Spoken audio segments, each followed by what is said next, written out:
Hey, everybody. In this lecture, we're going to talk about Benjamin Franklin in Philadelphia. Basically, from where we left off in the last lecture through the end of part one. Okay. We're going to start with maybe the most famous or iconic part of the autobiography, Benjamin Franklin's entrance into the city of Philadelphia. We talked at the end of last lecture why Benjamin Franklin felt like he needed to leave Boston. There were multiple reasons. But his initial thought and attempt was to go to New York City. New York City was the closest large city with a printer.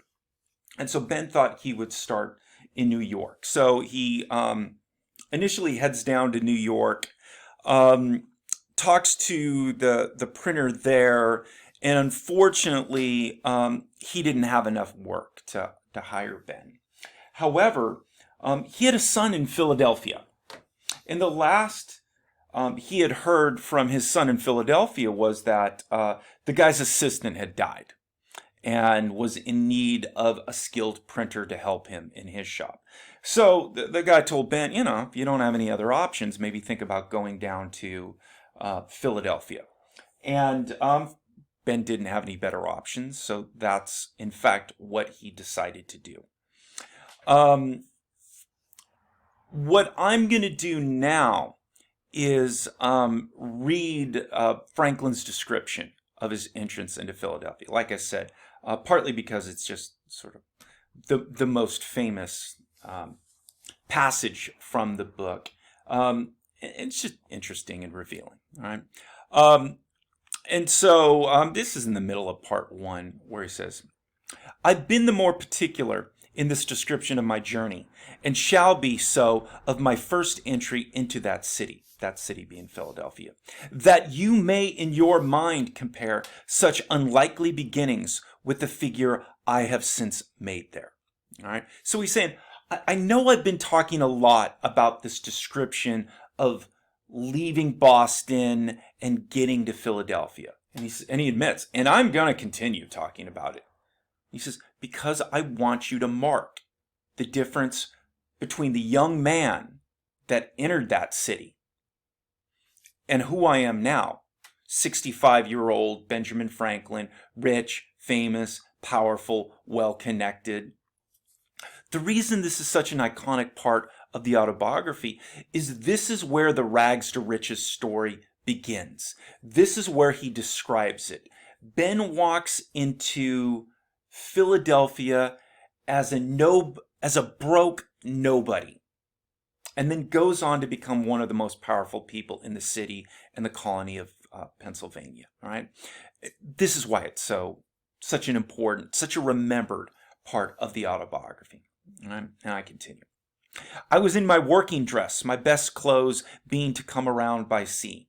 I was dirty from my journey. My pockets were stuffed out with shirts and stockings, and I knew no soul nor where to look for lodging. He didn't have any clean clothes. He'd been on boats for a while, and he had dirty clothes literally stuffed and hanging out of his pockets, coming out of there. He didn't know anybody in Philadelphia. He didn't know where he was going to get housing. He wasn't sure if he was going to get a job. He was a bit of a mess. I was fatigued with traveling, rowing, and want of rest. I was very hungry, and my whole stock of cash consisted of a Dutch dollar and about a shilling in copper. Not a lot of money. The later I gave the people of the boat for my passage, who at first refused it on the account of my rowing. But I insisted on their taking it, a man being sometimes more generous when he has but a little money than when he has plenty, perhaps through fear of being thought to have but little. That's an interesting observation about human nature. So Ben didn't have much money. He goes to get off the boat. It's time to pay. He offers to pay, and the people in the boat tell him, kid, you don't have to pay. We really appreciate all the rowing you did. It's all right, kid. You don't have to pay. I suspect there was also some pity involved in this. He must have talked to some people on the boat. He seemed like a good kid. He must have told him his story. I'm going to Pennsylvania to try and make my way.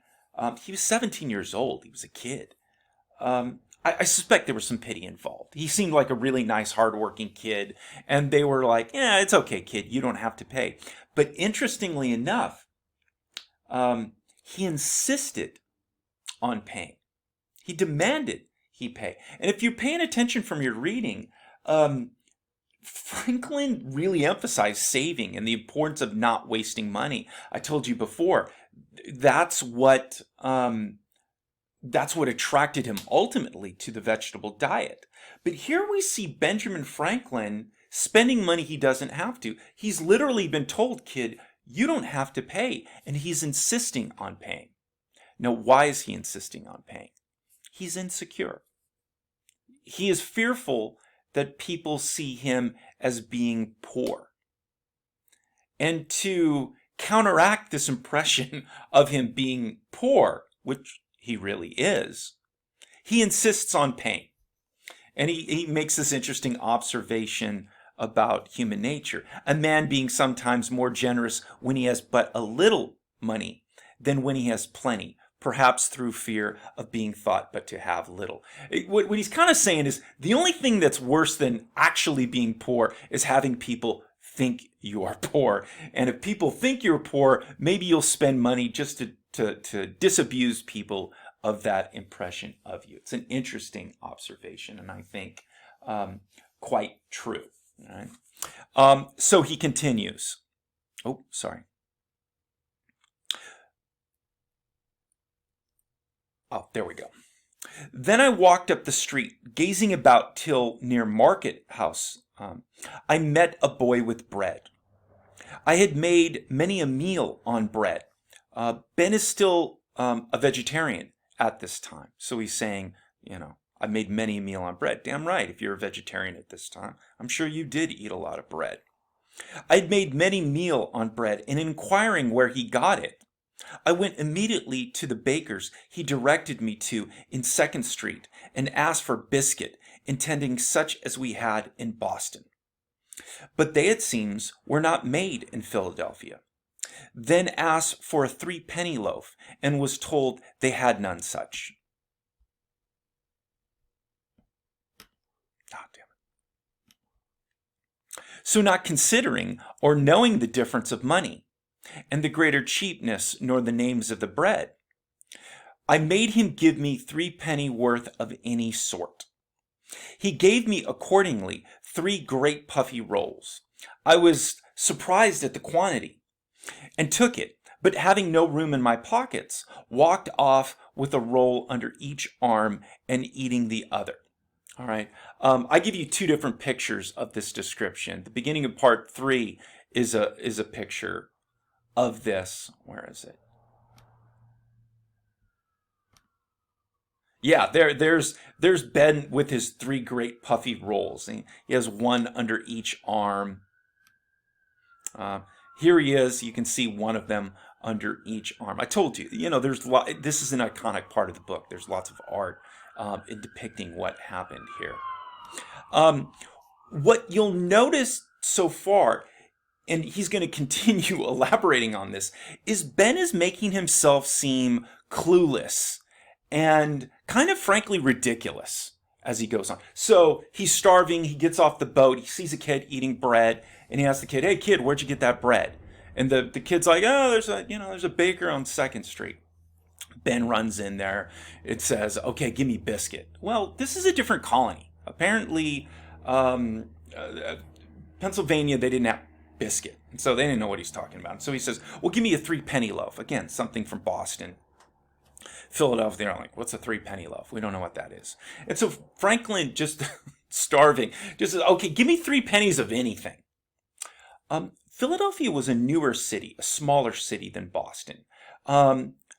Maybe because of this, it had lower living expenses here. Maybe food was cheaper in Philly. At least bread was cheaper. And so Ben says he was surprised at how much bread he received after he ordered 3 pennies loaf.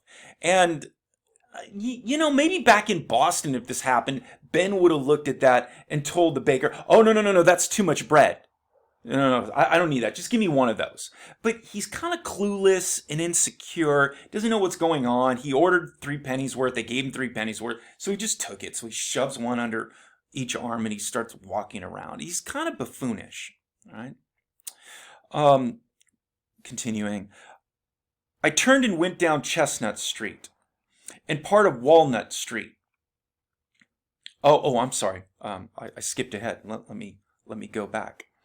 Thus I went up Market Street as far as 4th Street, passing by the door of Mr. Reed, my future wife's father, when she, standing at the door, saw me and thought I made, as I certainly did, a most awkward, ridiculous appearance.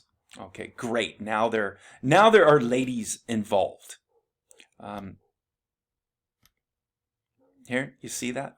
There's Miss Reed. She's looking at him, thinking he looks kind of foolish. In this picture, Ben doesn't actually look kind of bad. Doesn't look too bad. But he certainly feels like he made a most awkward and ridiculous appearance, as he tells us. Then I turned and went down Chestnut Street and part of Walnut Street, eating my roll all the way. And coming around, found myself again at Market Street Wharf, near the boat where I came in. He's gone in a circle. All right, that's how clueless he is. He wound up where he started from, eating his bread. To which I went for a draught of river water, and being filled with one of my rolls, gave the other to a woman and her child that came down the river in the boat with us and waiting to go further. Thus refreshed, I walked again up the street, which by this time had many clean-dressed people in it, who were all walking the same way. I joined them, and thereby was led into the great meeting house of the Quakers, near the market. I sat down among them, and after looking around for a while and hearing nothing said,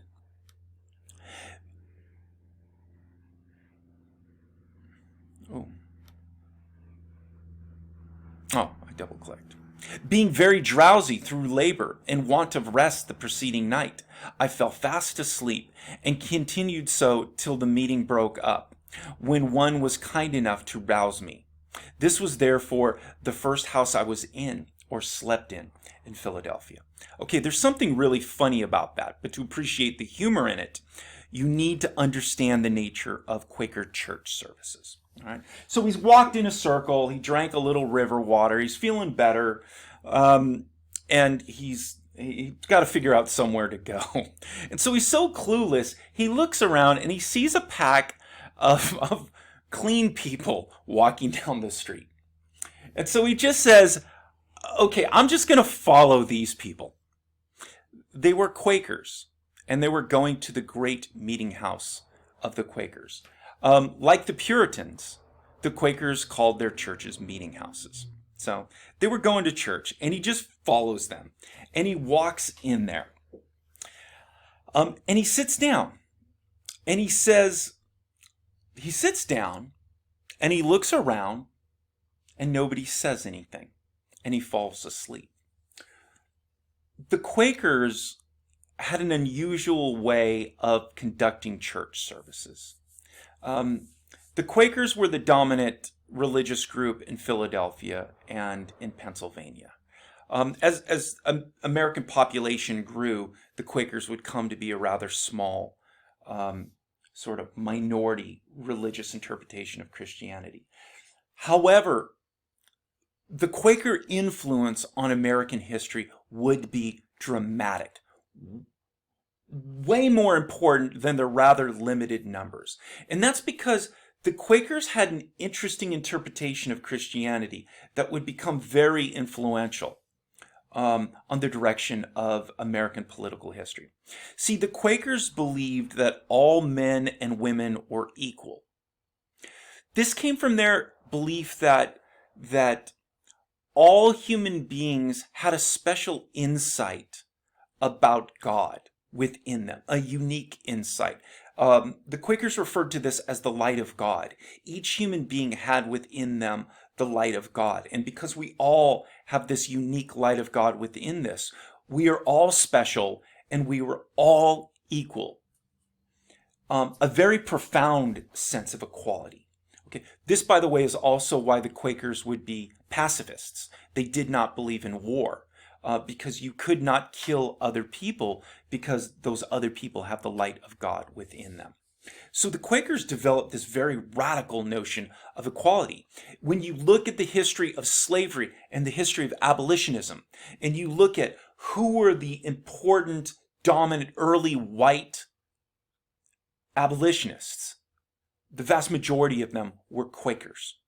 When you looked at the early women's rights movement, and we'll talk, I think, a bit about that in our Victorian unit, they were Quakers. It's because these people had this rather radical notion of equality that came from their religious belief, right? So the Quakers are going to be very important. I'm somewhat biased in this matter because I grew up in Whittier, and Whittier was founded by the Quakers.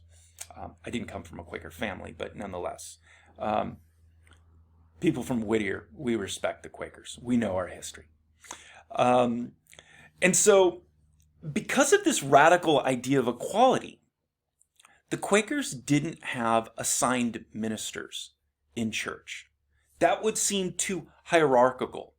That would just seem wrong to have one person standing up sermonizing and telling other people what to believe.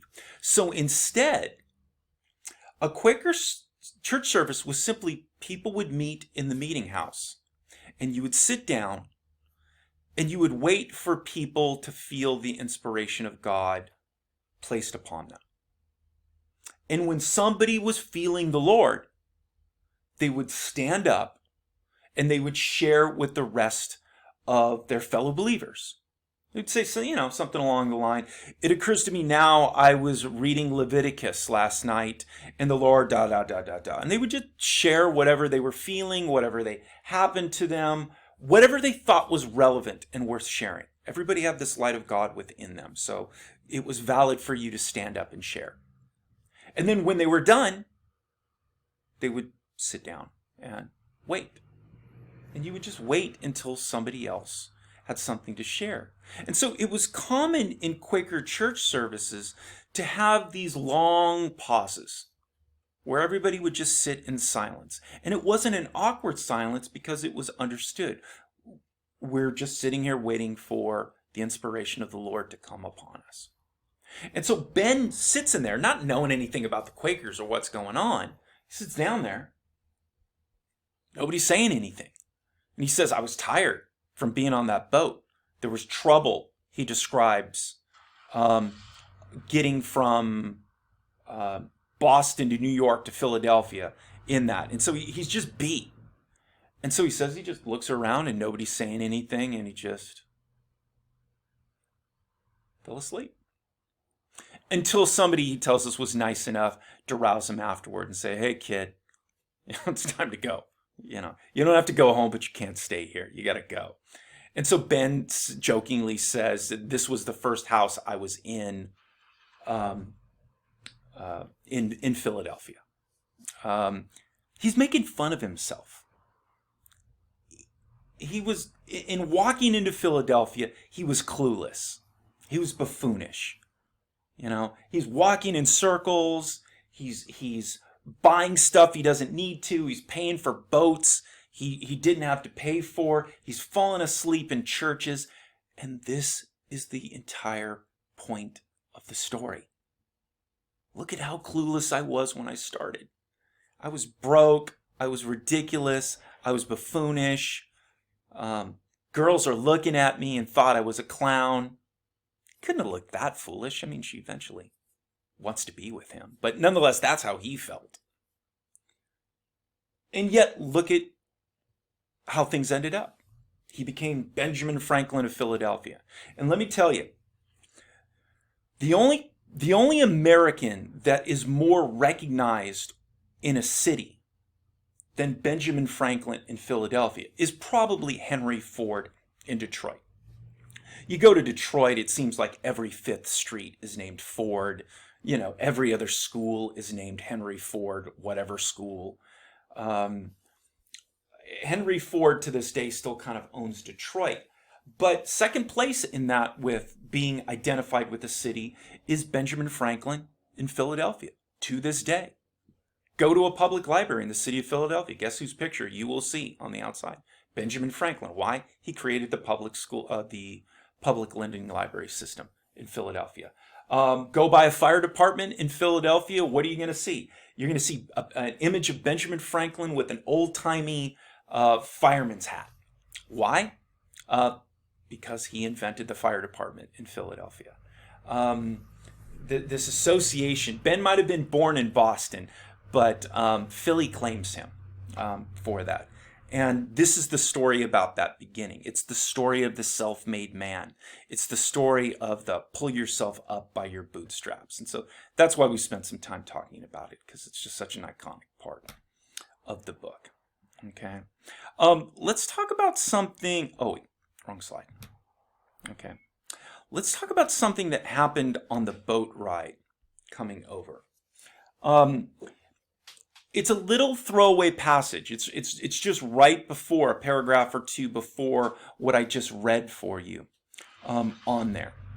And it would be easy to, read it and not think much of it, but considering we're thinking about the Enlightenment, it's worth us spending a little time talking about.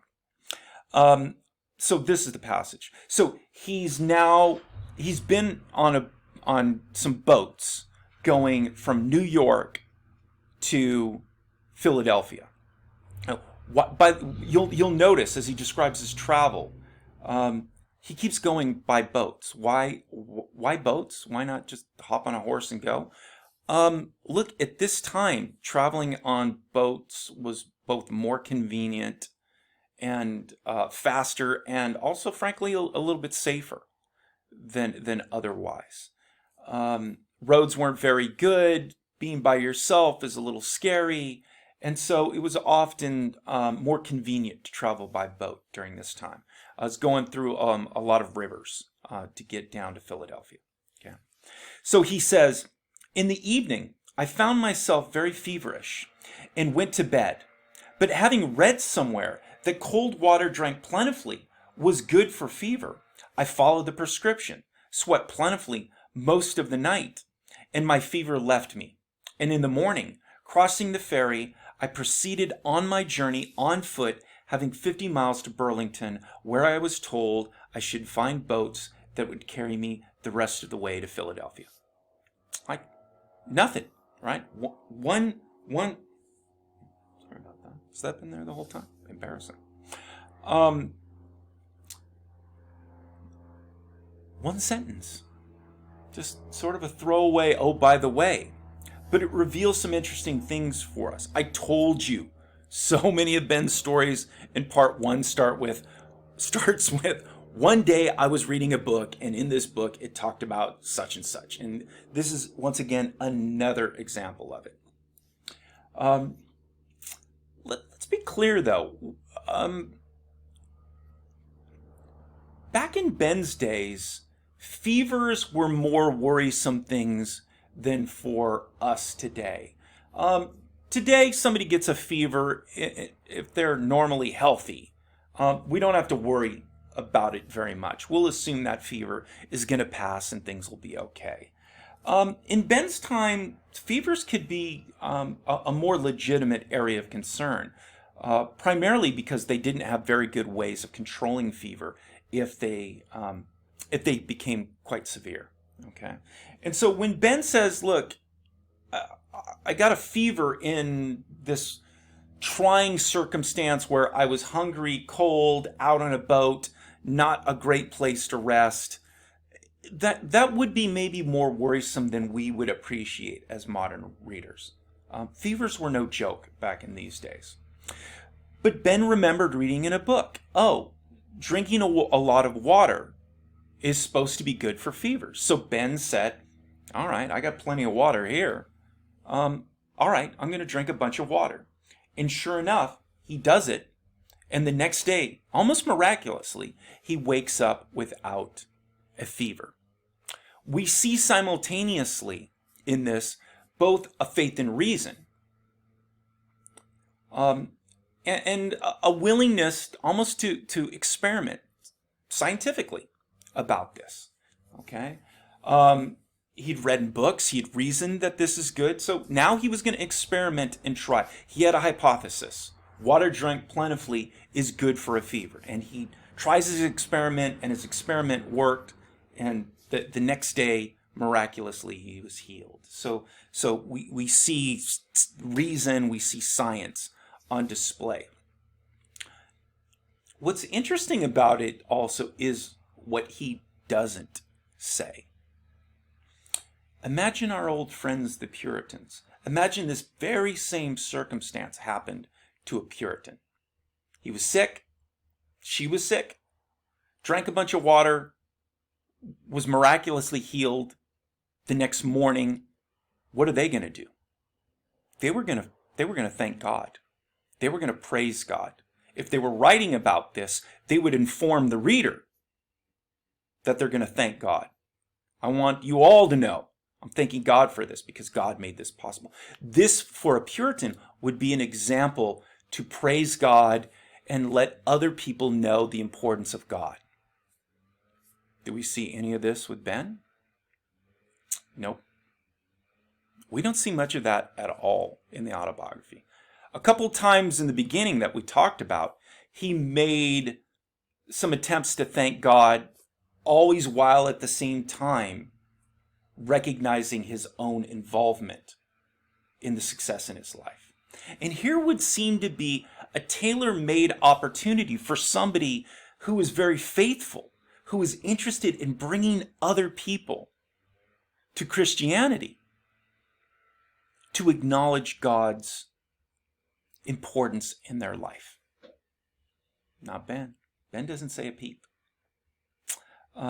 It's like I told you before. Ben's interested in this world, the here and now. And fevers happen in this world here and now. And so he's not terribly worried about trying to help you get to heaven or keep you out of hell. He's worried about giving you more practical advice about this world here and now. Hey man, you get a fever? Try to drink a bunch of water. It's supposed to be good for it. Worked for me. Using this opportunity to proselytize and to encourage the reader to get closer to the Lord? Silence. Okay, again, Ben's not an atheist. Ben is not hostile to the idea of God. He admits he's never questioned the existence of God. He's just not worried about it. He's just not thinking about it that much. Particularly once we get to this point. At this point, he's still a deist. Right? And so he just doesn't feel like he needs to tell you. In the story, he's a 17-year-old. When he's writing it, he's a 65-year-old man, and he's no longer a deist at that point. Okay. Okay. Let's stop this video here. When I start the next one, we'll talk about Ben getting a job and the relationship between Ben and his new employer, and also we'll continue talking a bit about some of his religious views there. Okay, everybody. See you next time. Bye.